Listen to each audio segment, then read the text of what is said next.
Oh, hello, fellow historian, and welcome to my lab. Now that my new arc reactor is online, Jarvis, what are we designing next?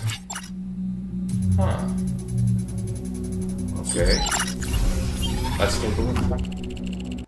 Now, before we get into the particulars of this design strategy, I need to tell you that there are three ways you can approach these timed writes. This strategy is the long game variant. There are two other design variants you can use as strategies for timed writes: the short game and the super short game.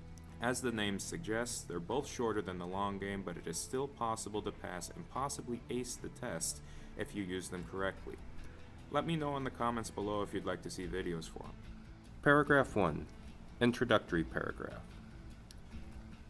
Whether dealing with a long essay question or a document-based question, you always open with your introductory paragraph. Your introduction always deals with these two components: contextualization and thesis. The contextualization sentences serve as the framework for the rest of your timed write. You could argue that it is the chassis on which all points of your argument or weapon systems will be installed. You always finish your introductory paragraph with a thesis. Always. In the context of Iron Man suits, your thesis is your Jarvis or Friday. It is your operating system which will help you defeat the prompt with the best kinds of arguments or weapon systems available. It will also help you navigate through the prompt.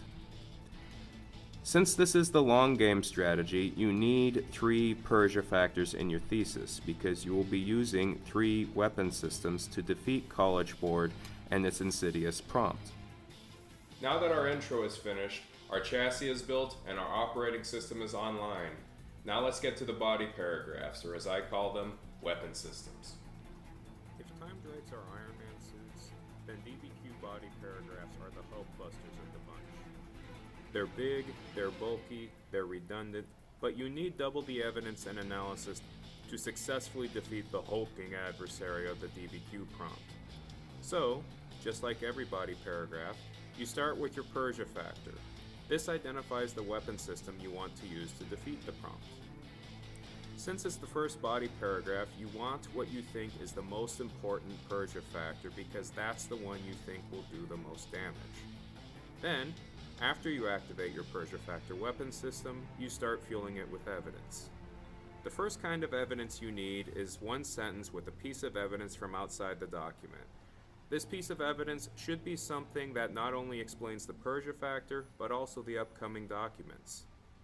When you do that, you are 3/4 of the way to passing in only 1.5 paragraphs. Then, in the long game strategy, you describe 2 of the 6 documents that qualify for your weapon system. Since you are using these documents as weapon systems, make sure you explain how these documents answer the prompt. Explain them in your own words. College Board won't give you the point if you quote sentences, but you can cite 1 to 2 keywords from the document in your description if you have to. Finally, you align your targeting sensors with analysis. In a DBQ, you don't start analysis with Persia, but you use something else called POV Perconia: point of view, purpose, context, and/or intended audience. You are going to analyze each document with at least 2 POV Perconia factors. Now, to help you out, I have created a series of Infinity Gauntlet videos to help you in your approach for each of these documents in the timed write. Please look for them in this playlist. Finally, you finish your analysis by using 1 sentence to explain how your Persia factor and evidence answers the prompt. When you do that, you are passing. 4 out of 7. Our first weapon system is online. It's fully charged and ready to fire. But to fully defeat a historical thinking skill, you need 2 weapon systems in an LEQ. So let's design the next one. For your second weapon system, you repeat the same structure as your first body paragraph. You cite the Persia factor weapon system you want to use to attack the prompt. You explain your Persia mini-thesis with a piece of evidence from outside the document to explain both your Persia factor and your upcoming documents. Then you describe your 2 other documents and you analyze them with 2 POV Perconia factors per document. Finally, you wrap up with a sentence explaining how your Persia factor and evidence answers the prompt. Now, if you do all this correctly, this is where the massive points start rolling in. It is possible that you can earn a perfect 7 out of 7 on the DBQ in just 3 paragraphs. By citing an extra piece of evidence from outside the documents, you are doubling your chances of getting evidence from outside the documents in case the first one doesn't work. In this paragraph, you secure an extra point for supporting your argument with 4 documents because you already explained 2 documents in the first paragraph, and you did the same thing with a different pair of documents for paragraph 2. Per the 2023 rubric, you get the extra document evidence because 4 is now the benchmark for that second point instead of 6. In addition to giving yourself extra protection for analyzing 2 more documents with POV Preconia, you also qualify for complex historical understanding, the soul stone of all DBQ points. Under the 2023 DBQ rubric, if you can correctly analyze 4 documents, you qualify for complex historical understanding. So if everything goes correctly, it is indeed possible to score a perfect 7 out of 7 on the test using the long game strategy in only 3 paragraphs. Congratulations! Your second weapon system is online, and with that you can completely defeat the LEQ on the AP US History test. Now, if you're like me and like to run up the score and get a perfect score, you need another weapon system. And it's a little different from the first 2. So let's check it out. The third body paragraph follows the same structure as the first 2. Cite your mini-thesis with the Persia factor. Provide evidence from outside the documents. Explain 2 or more documents. Analyze them with 2 POV Preconia factors. And wrap up your paragraph with a sentence explaining how your Persia factor and evidence answers the prompt. This third paragraph serves as an extra backup for securing all the points you've earned.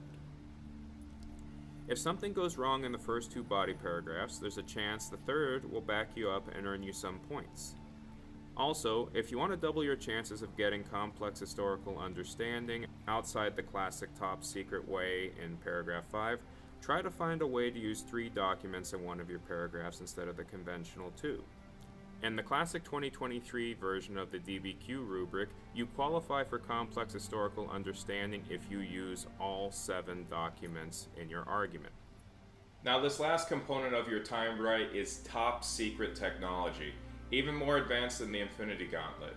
College Board doesn't want you to know about it, not even Nick Fury wants you to know about it. But since when have I listened to them? The final paragraph is typically your attempt at complex historical understanding. Now, this top secret formula for complex historical understanding has gone through a major change since the 2023 test revision. Since 2023, the opportunities to earn this elusive point on the rubric have become more available than ever before. I'm planning a series of additional videos to help teach you how to use each of these opportunities to your advantage.